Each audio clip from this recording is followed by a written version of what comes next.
ما يفشلش.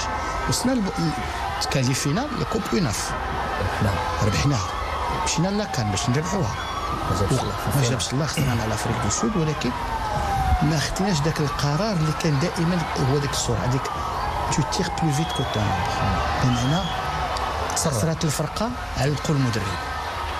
لا، خصنا نستمروا في الثقه، لانه ماشي فقط ناخب وطني، ولكن عنده واحد المشروع تربوي تكويني وغادي يعطيه الماكسيموم. وشفتوا انه في كاس العالم كان هو لو شيف دو بروجي، لانه كيتكلم بجميع اللغات واستطاع يوصل الافكار ديالو التقنيه التكتيكيه وحتى التواصليه الانسانيه اللاعبين. ولات مغامره انسانيه عاشوها الدراري هذا. داكشي اللي عاشوا في الشيلي 12 ساعه ديال الطياره، جزء من العالم اللي ما كيعرفش الشيء الكثير على المغرب، وكانوا خير سفراء المغرب، فغادي يرجعوا بدوك لي سوفنير. بالنسبه لهم سانتياغو تشيلي ولا فالبارايسو ولا رونكاغوا ما كانش فقط زياره للاستجمام. نعم، السفراء كتبوا فيها التاريخ، كتبوا التاريخ، والسي محمد وهبي ساهم في كتابه التاريخ.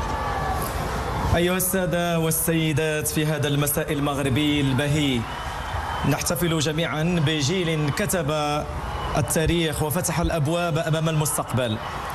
نحتفل بمغرب يزداد إشراقا كلما راهن على شبابه. نحتفل بفرحة صادقة توحد الشمال بالجنوب والريف بالصحراء والمدينة بالقرية. نحتفل بالمغرب حين يكون على موعد مع ذاته ومع المجد. فمرحبا بهؤلاء الأبطال، مرحبا بأشبال الأطلس الذين رفعوا الرأس عاليا وجعلوا العالم ينحني احتراما لراية حمراء تتوسطها نجمة خضراء. مرحبا بفرحة مغربية خالصة، وفرحة كهذه لا تختم بل تروى للأجيال القادمة كفصل جديد من ملحمة اسمها المغرب. مساء الوطن، مساء المجد، مساء الفخر الذي يسكن كل بيت مغربي.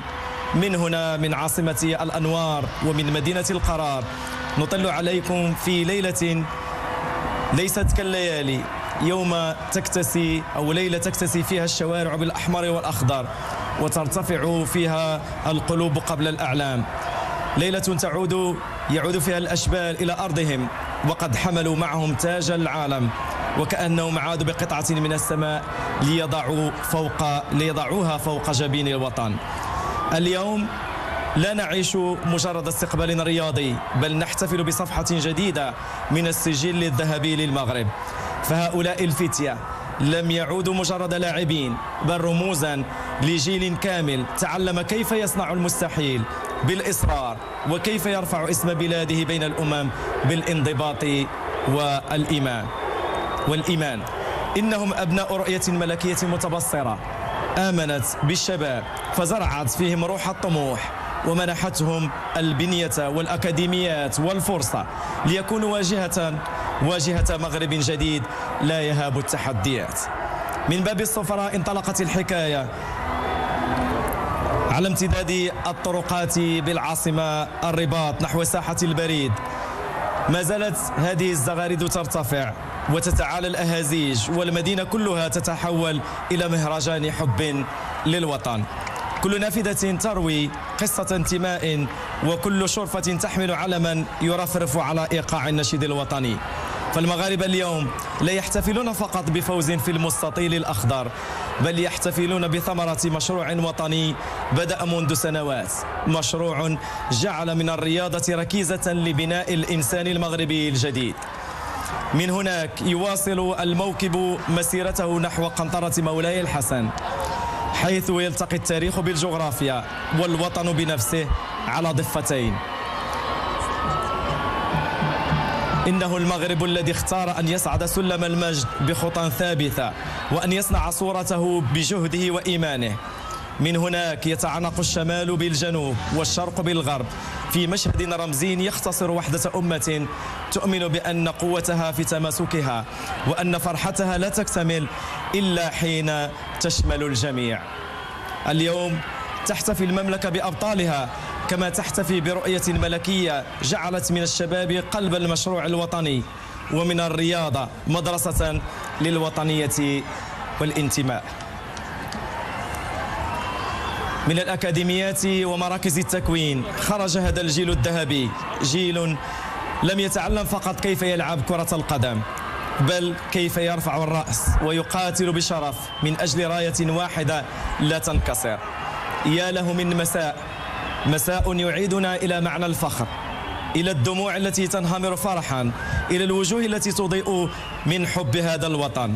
مساء تقول فيه الرباط للعالم أجمع: هكذا يكون المغرب، وهكذا يكون المجد، حين يصنع بالأيدي النظيفة، بالعزيمة الصادقة، وبروح لا تعرف المستحيل. هذا هو المغرب حين يفرح فرحة سامية وراقية وجامعة، فرح يليق بمملكة صنعت الإنجاز بجهدها وأبهرت العالم بثباتها. هذا هو المغرب حين يقول للعالم: نحن لا نحلم، نحن ننجز.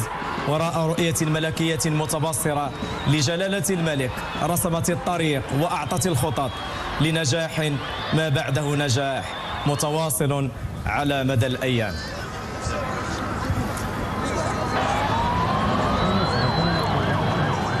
شكرا لكل المغاربة، وشكرا لجلالة الملك على هذا الحلم الذي أعطانا، وهذه الطريق التي رسم لنا حتى أصبحنا نعيش هذا الواقع الذي كان حتى ماض قريب حلما كبيرا. شكرا جلالة الملك على هذه الإنجازات وعلى هذه الطريقة التي رسمها لتضيء طريق وسبل كل مواطن مغربي للوصول إلى الرقي، للوصول إلى النجاح الدائم.